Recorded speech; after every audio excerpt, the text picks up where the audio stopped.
सुप्रभात प्रिय विद्यार्थियों, मैं Mukesh Sharma. SSC GD class में आप सभी का स्वागत है। सॉल्यूशन हम करवा ही रहे हैं और 5 नंबर तक हमने जो आए हुए पेपरों का सॉल्यूशन करवा दिए। आज पेपर नंबर 6 है हमारा, जो परीक्षा 2024 में हुई थी फरवरी में, और प्रातः का 6 बज चुके हैं। सारे बच्चे अपना रजिस्टर वगैरह लेके तैयार हो जाया करो। 6 बजते हमारी क्लास शुरू हो जाती है और जैसे क्लास शुरू होती है हम सीधे प्रश्नों पर आते हैं। और पीछे के जो प्रश्न कई बार आप मान लीजिए कोई समझ में नहीं आया या आपको लगे कि इसका उत्तर गलत है, तो वास्तव में आप लोगों ने कमेंट किया था, अच्छी बात है। उसका समाधान वापस दूसरे दिन करवाया जाता है। तो आज मैं बताऊंगा आपको कि जो कल 5 नंबर जो प्रश्न था हमारा, उसका जो किसी को डाउट लगा कि सर इसमें उत्तर ये होना चाहिए क्या, तो वो आपको मैं दोबारा बता देता हूँ। उसके बाद क्लास नंबर 6 हमारा पेपर नंबर 6 होगा। तो इसमें देखना कि पेपर नंबर 5 का जो आपका 7 नंबर प्रश्न था, कमेंट में आया था कि 7 नंबर में सर इसका उत्तर सही बताइए। तो जो बाह्य संसार से अनभिज्ञ हो, तो उसके लिए सही उत्तर होता है अलौकिज्ञ। इनमें अलौकिक नहीं होगा, अलौकिज्ञ होगा। अलौकिक का मतलब होता है इस लोक से संबंधित नहीं है, वो होता है अलौकिक। और अनभिज्ञ हो उसके लिए क्या आता है अलौकिज्ञ। अलौकिज्ञ का मतलब होता है जो बाह्य संसार का उनको किसी प्रकार का ज्ञान नहीं है, अनभिज्ञ ज्ञान नहीं उनको किसी को। तो ये उत्तर नंबर 2 है, वो सही माना जाएगा। कोई भी प्रकार की आपको लगे कि त्रुटि होती है, हो सकता है कोई त्रुटि हो भी जाए या नहीं भी होती है, तो किसी ने मुहावरे के बारे में लिखा तो इसमें कोई वो वैसा नहीं है, मैंने लिख भी दिया था। तो आपको लगे कि यहाँ सर ने थोड़ा सा गड़बड़ है तो आप बता दिया करो। कई बार चिन्ह लगाने में हो जाता है, क्योंकि मेरा ध्यान यही था और चिन्ह लगाने में हो सकता है लौकिक लग गया होगा। तो इसमें आप थोड़ा संशोधन कर लें, दिमाग में भी और रजिस्टर में भी। अब हम चलते हैं आज इस अगले प्रश्न की ओर, जो हमारा पेपर नंबर 5 का 6 का। देखिए सॉल्यूशन नंबर है हमारा आज क्लास नंबर 6 और 21 फरवरी 2024 के सेकंड शिफ्ट में जो पेपर आया था उसका हम सॉल्यूशन करवाएंगे। और 6 नंबर पेपर का आप पहला प्रश्न देखिए। प्रश्न नंबर 1, दिए गए वाक्य का वह भाग ज्ञात कीजिए जिसमें कोई त्रुटि है। यानी जिसमें त्रुटि है उसको क्या करना है, रेखांकित करना है, या जो भाग इस वाक्य का जो भाग विकल्प में दे रखा है उसको आपको निकालना है बाहर में। वाक्य क्या है कि आज इंटरनेट घर घर से जरूरत बन गया है। अब देखो, आज इंटरनेट घर घर से, आपको भी लग रहा है कि इससे नहीं होता है, घर घर की जरूरतें बन गए, यहाँ लग रहा है। अब देखिए ये जो त्रुटि वाला भाग है वो किस विकल्प में है, की वाला। तो गया है, ये तो सही है। आज इंटरनेट, ये भी सही है।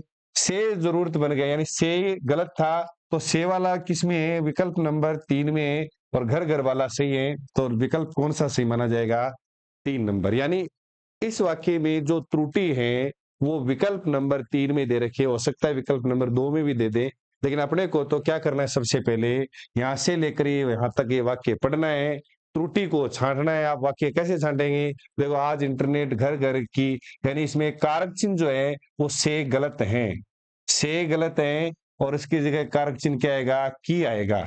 तो कारक चिन्ह संबंधी क्या इसमें अशुद्धि है, या आप थोड़ा सा देख लें। कई बार पूछ भी लेते हैं किससे संबंधित अशुद्धि है, तो कारक चिन्ह संबंधी है। और कारक चिन्ह संबंधी अशुद्धि है, तो यहाँ विकल्प नंबर 3 में दे रखा है, तो पहले का उत्तर क्या हो जाएगा, 3 नंबर विकल्प हो जाएगा। फिर भी आपको ऐसे लगे, मैं कहता हूँ आराम से हम सारे मिलकर पढ़ते हैं और आपको यहाँ से बताया जाएगा तो 100% सही बताया जाएगा। जिस प्रश्न में डाउट लगे वो आप कमेंट में लिख दिया करो, तो हो सकता है आपका उसी समय समाधान कर देंगे। नहीं, जैसे अगली क्लास आती है तो उसमें आपको वो समाधान हो जाता है। निम्नलिखित प्रश्न में 4 विकल्प में से उस विकल्प का चयन करिए जो कोष्ठक में दिए गए शब्द का पर्यायवाची शब्द का सही विकल्प नहीं है। ये देखो, इस पर ध्यान देना, पर्यायवाची शब्द का सही विकल्प नहीं है। इसका मतलब है कि यहाँ जो पूछा गया है वो क्या पूछा गया, देखो, हमें कभी भी किसी का भी उपहास, इसका पर्यायवाची शब्द है, पूछा कि इसका पर्यायवाची का विकल्प कौन सा नहीं है। इसका मतलब है कि इसमें 3 तो पर्यायवाची इसके और एक इसका पर्यायवाची नहीं है। तो उपहास का कौन सी 3 पर्यायवाची है, देखो, ये मजाक भी है, खिल्ली उड़ाना भी है, खिल्ली खिल्ली उड़ाते ना, परिहास भी है, हंसी करना। तो सच्ची नहीं है, सच्ची इसमें नहीं है। सच्ची कौन थी, कामदेव की पत्नी का नाम था सची, इसलिए यहाँ पर नहीं माना जाएगा। तो ये किसका पर्यायवाची नहीं है, उपहास का पर्यायवाची नहीं है। यही पूछा गया, पर्यायवाची शब्द का सही विकल्प नहीं है। यानी पर्यायवाची कौन सा नहीं है इसका, तो सची इसका पर्यायवाची नहीं है। मजाक भी है, खिल्ली भी है और परिहास भी है और ये इसमें सच्ची इसका पर्यायवाची नहीं है। तो आप इसको देखते चलें। तो 2 नंबर प्रश्न हो गया। 3 नंबर प्रश्न देखिए, निम्नलिखित प्रश्न में 4 विकल्पों में से उस सही विकल्प का चयन करें जो वाक्यांश के लिए एक शब्द का उचित विकल्प हो। क्या पूछा गया इसमें? वाक्यांश के लिए एक शब्द पूछा गया। इसमें क्या पूछा गया? इसमें पूछा गया वाक्यांश के लिए एक शब्द कौन सा है? तो देखना, मांस रहित भोजन। जो मांस नहीं है, शाकाहारी है, वो मांस रहित भोजन को क्या कहते हैं? तो मुमुक्षु, निरामिष, पार्थिव, निशाचर। तो क्या कहते हैं उसको? निरामिष। मांस रहित जो भोजन होता है, जिसमें मांस नहीं होता है, एक होता है मांस सहित भोजन। तुम आपको बता देता हूं, देखो, मांस रहित भोजन उसको निरामिष कहते हैं, और मांस सहित आता तो इसको सामिष या आमिष कहते हैं। मांस सहित आता तो सामिष या आमिष, ठीक है, आमिष। ये ध्यान रखना, मांस सहित आता तो सामिष या आमिष होता, और मांस रहित जो मांसाहारी नहीं उसके लिए क्या आता है? निरामिष, जो मांस का सेवन नहीं करता है। तो ये मुमुक्षु क्या है, ध्यान रखना। मुमुक्षु क्या है? देखो कि पहला 1 नंबर का बता देता हूं मैं, कि मोक्ष की इच्छा रखने वाला, मोक्ष की इच्छा रखने वाला, इच्छा रखने वाला, रखने वाला,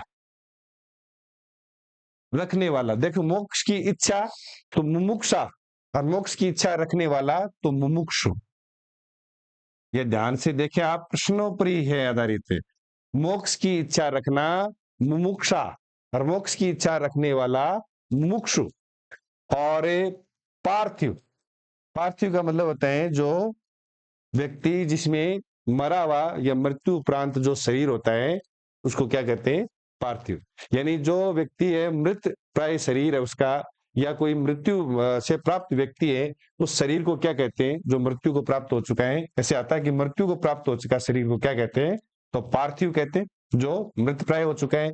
निशाचर है, जो रात में गमन करता है, जो रात में चलता है या गमन करता है, निशाचर। निशाचर किसके लिए आता है?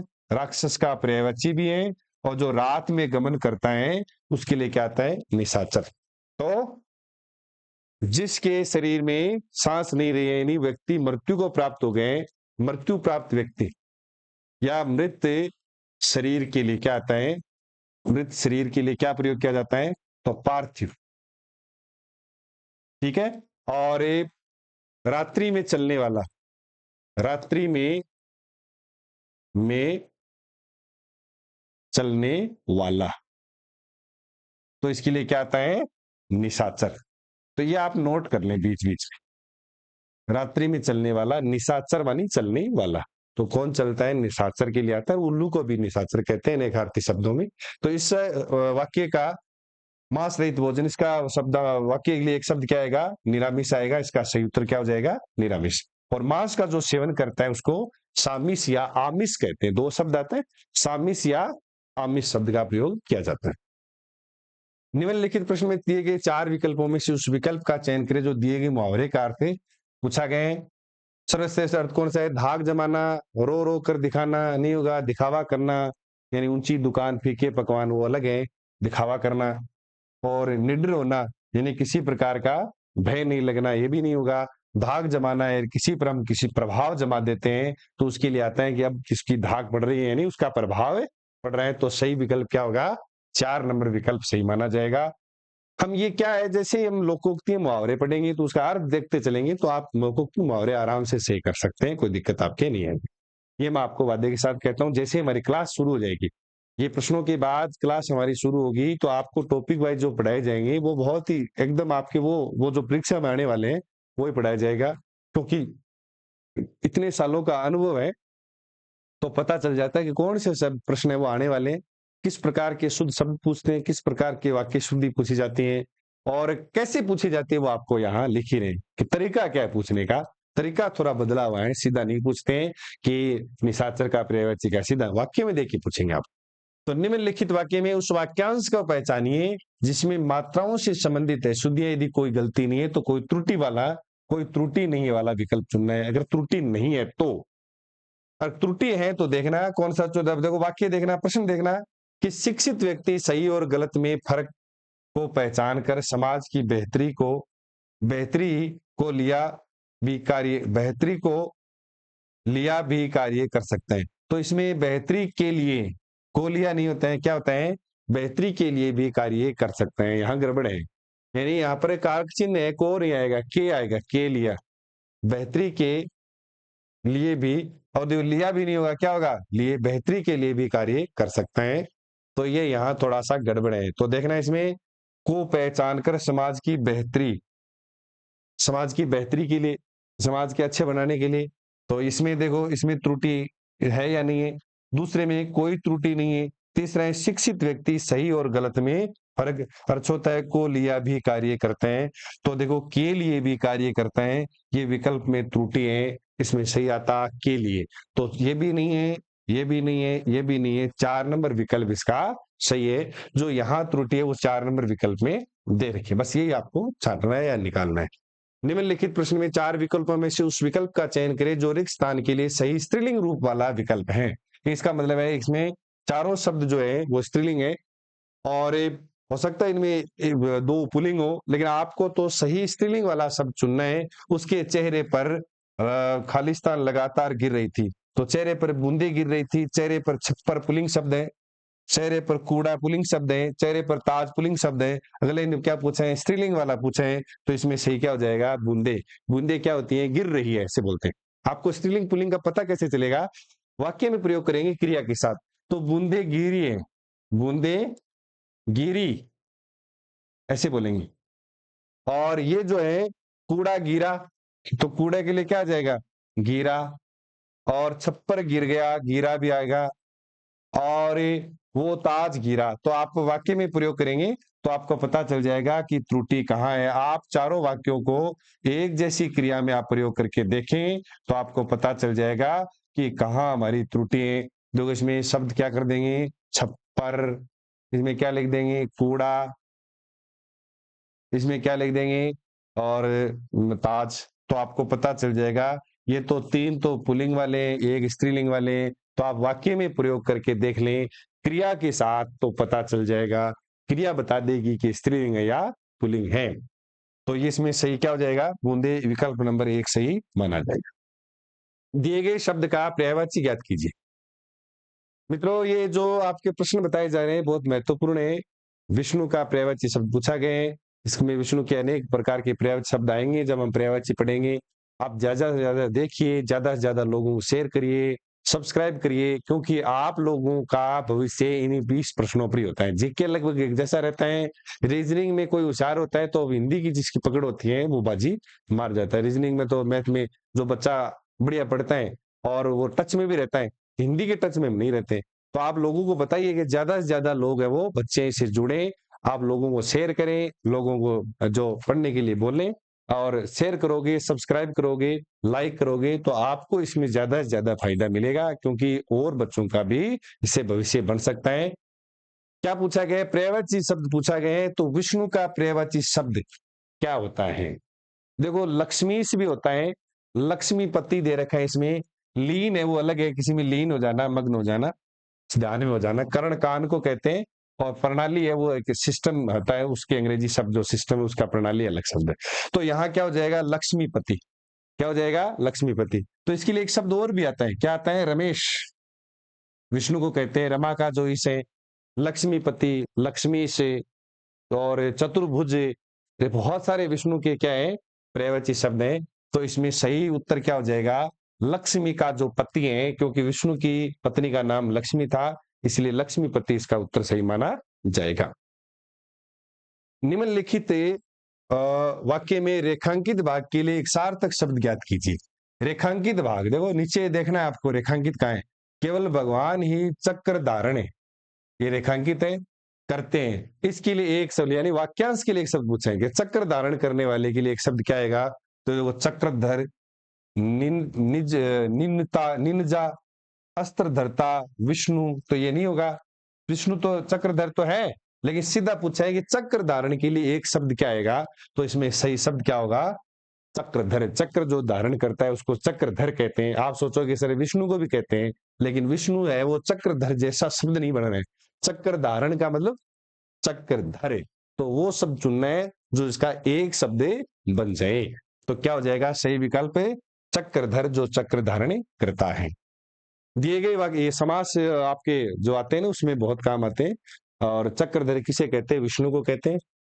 दिए गए वाक्य में रेखांकित शब्द का विलोम शब्द ज्ञात कीजिए। रेखांकित का विलोम ज्ञात करना है, सीधा नहीं दिया कि शीत का विलोम शब्द है। रेखांकित का विलोम शब्द यानी बाहर शीत हवा बह रही है, बह रही है, सही एकदम शब्द।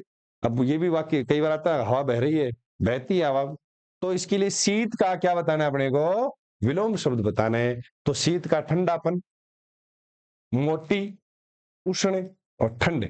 देखो शीतकाल का अर्थ होता है जो सर्दी का मौसम होता है, ठंडापन है वो सब पर्यायवाची हो गया, ठंड है उसका पर्यायवाची हो गया, मोटी अलग शब्द है, मोटा पतला उसके लिए आता है। तो शीत का गर्मी के लिए क्या आएगा? उष्ण। तो विलोम शब्द क्या हो जाएगा? उष्ण हो जाएगा। तो शीत का सही विलोम शब्द क्या होगा? उष्ण। शीत का पर्यायवाची था ठंडा, या ठंड या ठंडापन। ठंडापन भाववाचक संज्ञा, पन लग गया, पन और ता लगता है तो वो भाववाचक संज्ञा बनती है। तो शीत का सही विलोम शब्द क्या हो जाएगा? उष्ण यानी गर्म। दिए गए वाक्य में रेखांकित शब्द का तत्सम शब्द ज्ञात कीजिए। ये देखो यहाँ एक वाक्य दिया गया है, इस वाक्य में आपको देखो दिए गए वाक्य, ये वाक्य है, इसमें रेखांकित क्या है? बंदर का क्या करना है? तत्सम शब्द। तो बंदर का तत्सम वानर, बांदर, बंदरी, वन है। तो वन तो अलग है, बांदर हम बोलते हैं कई बार, ये देखिए बांदर की तरह कैसे कर रहा है, कई बार हम बोलते हैं मारवाड़ी में शब्द। तो बांदर है वो अलग है, वो तो एक अपना देशज शब्द है जिसको हम कह सकते हैं आसपास की भाषाओं क्षेत्रीय बोलियों के। तो इसका सही क्या हो जाएगा? वानर। वानर है वो संस्कृत भाषा का शब्द है और इसका हिंदी तद्भव रूप क्या होगा? बंदर। और तो बंदर तद्भव है, उसका तत्सम पूछा है, तो तत्सम पूछा है तो क्या हो जाएगा? वानर। सही विकल्प माना जाएगा वानर। वानर का तद्भव बंदर और बंदर का तत्सम वानर। दिए गए शब्द का विलोम शब्द ज्ञात कीजिए। अब इसका प्रत्येक का विलोम शब्द, प्रत्येक मानी एक एक, तो देखो एक तो है ही है, एक तो नहीं होगा, विलोम शब्द पूछा गया। सरल कठिन का सरल होता है विलोम शब्द, और प्रति भी नहीं होगा, प्रति है वो उपसर्ग है। तो प्रत्येक का विलोम शब्द क्या होगा? अनेक होगा। प्रत्येक मानी एक एक, और अनेक मानी अनेक बहुत सारे लोग। देखना याद रखें अनेक शब्द है उसका बहुवचन ही अनेक होता है, अनेक का अनेकों बहुवचन नहीं होगा, ये कई बार पूछा गया है, आप याद रखें। तो अनेक है, अनेकों कोई शब्द नहीं होता है। तो प्रत्येक का विलोम शब्द क्या होगा? अनेक। निम्नलिखित प्रश्न में दिए गए चार विकल्प में से उस विकल्प का चयन करें जो दिए गए मुहावरे के अर्थ को सर्वश्रेष्ठ रूप से व्यक्त करता है। अंधे के हाथ बटेर लगना बहुत बार आता है।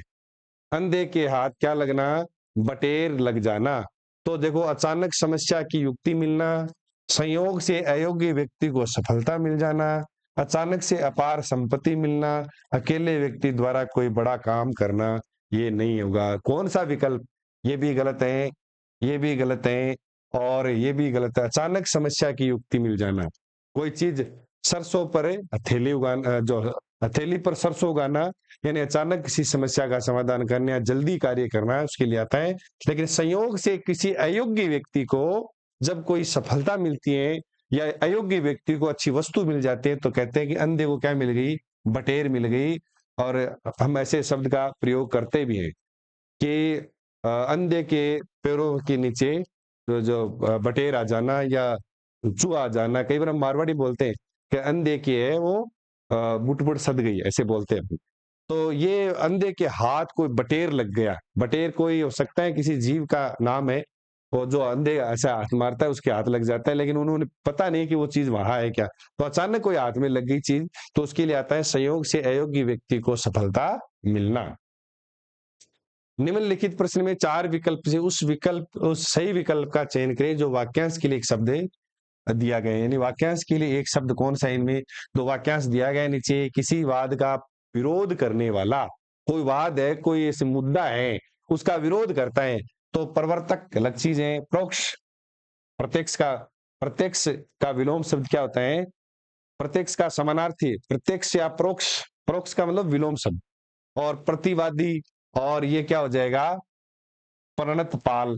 तो सही विलोम शब्द क्या होगा? प्रतिवादी। और देखना जैसे कोई वाद करने वाला है यानी कोई भी मुकदमा दर्ज करता है उसको कहते हैं परिवादी। ये प्रतिवादी यानी किसी भी विरोधवाद का विरोध करता है तो वो क्या हो जाएगा, प्रतिवादी हो जाएगा। किसी भी मुद्दे का, किसी भी वाद का जो विरोध करता है, इसके लिए एक शब्द क्या होगा, प्रतिवादी। मैं बहुत ही मुख्य प्रश्न है, महत्वपूर्ण प्रश्नों में है, याद रखें आप, क्योंकि ऐसे प्रश्न है वो आते हैं, वो मेरिट निर्धारित करते हैं। ये प्रणत पाल ये नहीं होगा। दिए गए विकल्पों में से शुद्ध वर्तनी वाले विकल्प का चयन करें। शुद्ध वाक्य पूछा गया है कि इसमें से, इनमें से शुद्ध वाक्य कौन सा है, तो उस पर जाने कौन सी धुन सवार है। तो धुन शब्द है वो, देखिए शब्द कैसा है, धुन होता है। और यहाँ का माहौल अच्छा नहीं है, तो ये तो गलत है ही, ये गलत हो गया वाक्य। यहाँ का माहौल, तो यहाँ पर मात्रा क्या आनी चाहिए, दो, तो ये भी सही नहीं है। यहाँ का माहौल अच्छा नहीं है। देखने में आपको लगेगा कि ये सरे शुद्ध है माहौल, माहौल पर दो मात्रा आती है।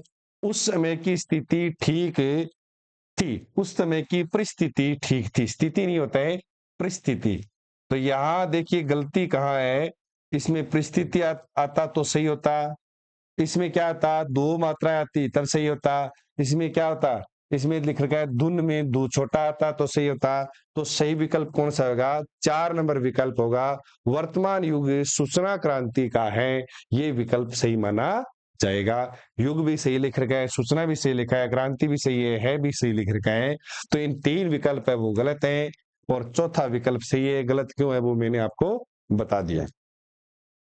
अगला प्रश्न देखिए, दिए गए वाक्यांश में रेखांकित शब्द का तद्भव शब्द ज्ञात कीजिए।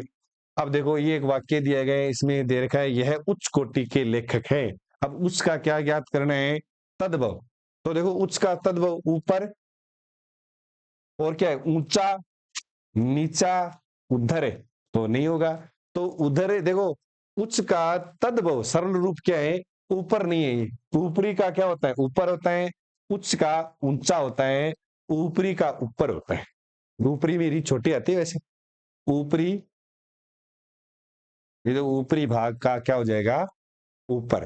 तो इसका इसका सही क्या हो जाएगा, तद्भव ऊंचा, उच्च का ऊंचा, और ऊंचा का तत्सम क्या होगा, उच्च हो जाएगा। अब ये प्रश्न 16 से 20 तक 5 प्रश्न है। 5 प्रश्न में आपके सामने गद्यांश दे रखा है, इस गद्यांश को आप पढ़ ले। कैसे पढ़ ले, राजा राम मोहन राय, देखो इस नीचे दिए गए गद्य में, ये गद्य शब्द है, गद्य में कुछ शब्द छोड़ दिए गए हैं और प्रत्येक रिक्त स्थान के 4 विकल्प दिए गए हैं। इन चारों में से कौन सा विकल्प रिक्त स्थान की पूर्ति करेगा। अब देखो इसको, राजा राम मोहन राय एक ऐसे भारतीय समाज का खालिस्तान देख रहे थे जिसमें प्रगतिशीलता और हो, उनके उदारवादी आधुनिक समाज को बुनने के लिए धागे का काम कर रहे थे। उन्हें इस बात का भी भान था, यह ज्ञान था कि मुख्य जीवन में सबसे खालिस्तान उसकी सजगता है, जिसके कारण उसे अपने मूलभूत, एक साथ है सारे, मूलभूत और खालिस्तान और अपने उत्तरदायित्वों का पता चलता है। अब देखते हैं हम कि राजा राम मोहन राय एक ऐसे भारतीय समाज का खालिस्तान देख रहे थे। तो इसमें आइए आप प्रश्नों में, प्रश्न नंबर 16 देखिए कि जो पहला वाला रिक्त स्थान है, इसमें देखना है कि जो पहला वाला रिक्त स्थान है, ये देखो यहाँ, कि इसके लिए पहला प्रश्न दे रखा है, देखो कि रिक्त पहले के लिए सबसे उपयुक्त विकल्प का चयन करना है। अब 4 विकल्प है, देश, स्वपन, उत्तर, द्वेष। देश, स्वपन, उत्तर और द्वेष। तो देखना, राजा राम मोहन राय एक ऐसे भारतीय समाज का देखो भारतीय समाज का खालिस्तान देख रहे थे। क्या देख रहे थे, देश, स्वपन, उत्तर। तो सही क्या होगा, स्वपन देख रहे थे। राजा राम मोहन राय क्या देख रहे थे, राजा राम मोहन राय एक ऐसे भारतीय समाज का स्वपन स्वपन देख रहे थे जिसमें प्रगतिशीलता और देख 2 के लिए देखना, प्रगतिशीलता 17वां भरना है, फिर प्रगतिशीलता और आधुनिकता, पिछड़ा, दुर्जन वगैरह। तो प्रगतिशीलता और आधुनिकता। अब देखिए वापस आइए कि उसमें प्रगतिशीलता और आधुनिकता हो, प्रगतिशीलता और क्या उसमें आधुनिकता भी हो उसमें। तो आधुनिकता हो कौन विकल्प सही रहेगा, या इसमें देखिए आधुनिकता सही रहेगा या पिछड़ा सही रहेगा। तो प्रगतिशील होगा, वहां क्या होगा, आधुनिकता होगी। आधुनिकता में क्या होती है, प्रगतिशीलता। तो इसका सही क्या हो जाएगा? विकल्प नंबर इसमें आ जाएगा आधुनिकता। तो विकल्प नंबर 4 सही माना जाएगा। तो इसमें तो हो गया 2 नंबर, और इसमें सॉरी इसमें 1 नंबर आधुनिकता। फिर रिक्त 3 के लिए सबसे उपयुक्त विकल्प का चयन करना। परोपकार दे रखे हैं, कार्यालय दे रखा है, विचार दे रखा है, समूह दे रखा है। आज आपको प्रश्न ऐसे मिले, कल आपको इधर पैराग्राफ मिलेगा, दूसरी तरफ आपको प्रश्न मिलेंगे, क्योंकि ऐसे करने में थोड़ी दिक्कत आती है। तो रिक्त स्थान 3 के लिए सबसे उपयुक्त विकल्प का चयन करिए। परोपकार, कार्यालय, विचार, समूह है। तो 4 विकल्प है, परोपकार, कार्यालय, विचार और समूह है। तो उनके उदारवादी परोपकार, उदारवादी विचार, उदारवादी समूह है, और उदारवादी क्या दे रखे हैं? उदारवादी समूह है, और उदारवादी विचार। तो उसके क्या थे? उदारवादी विचार थे। तो अपने क्या करना है? उनके उदारवादी विचार। तो इसमें 3 में क्या भरा जाएगा? विचार। तो आप देखिए 3 में क्या है, तो 3 में क्या दे रखा है? ये देखिए उदारवादी विचार। तो 3 नंबर विकल्प सही होगा तीसरे में। अब चौथे का देखिए, रिक्त स्थान 4 के लिए सबसे उपयुक्त। तो 4 के लिए आ जाइए। 4 कौन सा है? इसमें देखना कि ये रहा 4 नंबर, इसमें सबसे उपयुक्त कौन सा होगा? इस बात का भी भान था कि मनुष्य जीवन में सबसे खालिस्तान। तो मनुष्य जीवन में सबसे क्या है? मनुष्य जीवन में सबसे महत्वपूर्ण आएगा। मनुष्य जीवन में सबसे आकांक्षा आएगा। मनुष्य जीवन में सबसे अलगाव आएगा। मनुष्य जीवन में सबसे कमजोर आएगा। तो अलगाव, आकांक्षा, कमजोर, महत्वपूर्ण। तो मनुष्य जीवन में मनुष्य जीवन में सबसे महत्वपूर्ण उसकी सजगता है। तो जीवन में सबसे महत्वपूर्ण क्या है? मनुष्य जीवन में सबसे महत्वपूर्ण। तो यहाँ शब्द आएगा महत्वपूर्ण। तो महत्वपूर्ण शब्द है किस विकल्प में है? महत्वपूर्ण किस विकल्प में है? तो पहले नंबर में। 19 का क्या हो जाएगा? 1 नंबर। ये महत्वपूर्ण शब्द है, गलत लिख रखे हैं। महत्वपूर्ण ऐसे लिखा जाता है, तय दोनों आधे आते हैं महत्वपूर्ण। तो महत्वपूर्ण विकल्प सही होगा, क्योंकि महत्वपूर्ण यहाँ लिख के देखो आप कि मनुष्य जीवन में सबसे महत्वपूर्ण उसकी सजगता है।